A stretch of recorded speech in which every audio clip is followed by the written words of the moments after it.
Solar ऊर्जा आपल्या सगळ्यांसाठी किती फायद्याची आहे, नाही का? पण याच ऊर्जेचा वापर करताना जर थोडा निष्काळजीपणा झाला तर मोठी दुर्घटना घडू शकते. अलीकडेच घडलेल्या एका घटनेमुळे सोलार पॅनलच्या सुरक्षेचा मुद्दा पुन्हा एकदा ऐरणीवर आलाय. मग नेमके काय आहेत हे धोके आणि ते टाळण्यासाठी आपण काय करायला हवं? चला आज याबद्दल सविस्तरपणे बोलूया. आता हा प्रश्न कदाचित खूपच थेट आणि थोडा धक्कादायक वाटेल, नाही का? पण तो विचारणं खूप गरजेचं आहे, कारण याच प्रश्नाच्या उत्तरात आपल्या सर्वांच्या सुरक्षिततेची गुरुकिल्ली दडलेली आहे. आणि याचं उत्तर दुर्दैवाने हो आहे. हे अगदी खरं आहे.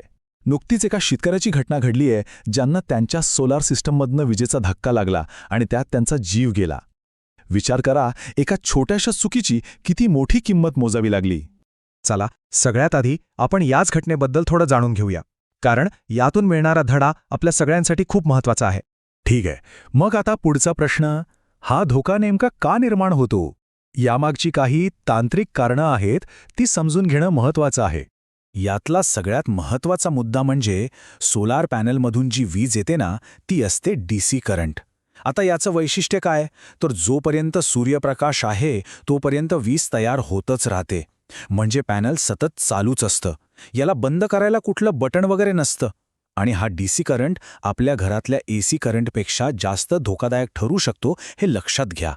तर मग विजेचा धक्का लागण्याची मुख्य कारणं कोणती? साधारणपणे 4 गोष्टी आहेत ज्याकडे लक्ष द्यायलाच हवं. पहिलं म्हणजे दिवसा पॅनल सतत लाईव्ह असतात. दुसरं, ऊन पावसामुळे वायर खराब होतात, त्या तुटतात. तिसरं, चुकीचं किंवा नसलेलंच अर्थिंग, ज्यामुळे पूर्ण स्ट्रक्चरमध्ये करंट येऊ शकतो. आणि चौथं कारण म्हणजे पाणी, ज्यामुळे विजेचा धोका अनेक पटींनी वाढतो. आणि म्हणूनच हे एक वाक्य अगदी मनावर कोरून ठेवण्यासारखं आहे. सोलर सिस्टीमला नेहमी एक लाईव्ह सिस्टीम म्हणजेच एक जिवंत प्रणाली म्हणून हाताळा. म्हणजे काय, तर तिला कधीच हलक्यात घ्यायचं नाही. ही एक मानसिकता जरी ठेवली तरी अर्धे अपघात टळतात. बरं, धोके तर कळले, पण मग यावर उपाय काय? घाबरू नका, उपाय अगदी सोपे आहेत. चला आता तेच बघूया. सगळ्यात सामान्य आणि मोठी चूक भर दुपारी पॅनल साफ करायला जाणं.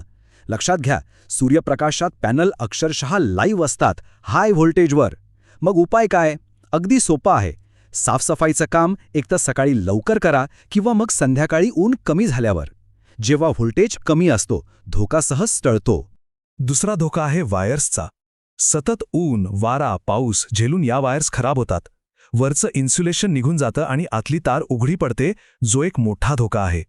त्यामुळे नियमितपणे म्हणजे दर काही महिन्यांनी सगळ्या वायर्स डोळ्याखालून घालणं खूप महत्त्वाचं आहे. कुठेही खराब दिसली की लगेच बदला. तिसरा आणि अत्यंत महत्त्वाचा मुद्दा, अर्थिंग.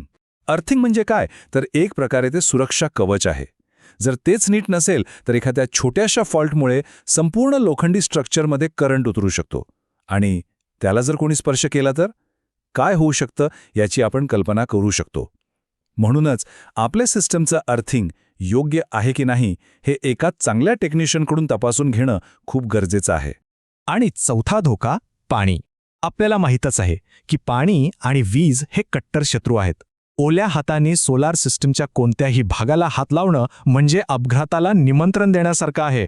त्यामुळे काम करताना रबरी हातमोजे आणि पायात रबर सोल असलेले शूज हे असायलाच हवेत. हे बंधनकारकच आहे असं समजा. तर मग या सगळ्याचा अर्थ काय? अगदी सरळ आहे. आपली सुरक्षा ही आपलीच जबाबदारी आहे. आता हे सगळे धोके ऐकून घाबरून जाण्याची अजिबात गरज नाही, कारण योग्य माहिती आणि थोडीशी सावधगिरी बाळगली ना तर हे धोके सहज टाळता येतात. खरं तर सोलर सिस्टीम ही पूर्णपणे सुरक्षित आणि खूप फायदेशीर आहे. अपघात तंत्रज्ञानामुळे नाही तर निष्काळजीपणामुळे होतात, हे आपण लक्षात ठेवायला हवं. आता हे सगळं संपवण्याआधी फक्त एक प्रश्न, आपल्या घरी किंवा शेतात असलेल्या सोलर सिस्टीमची शेवटची तपासणी कधी झाली होती? थोडा विचार करा, कारण या प्रश्नाच्या उत्तरातच आपली आणि आपल्या कुटुंबाची सुरक्षा दडलेली आहे.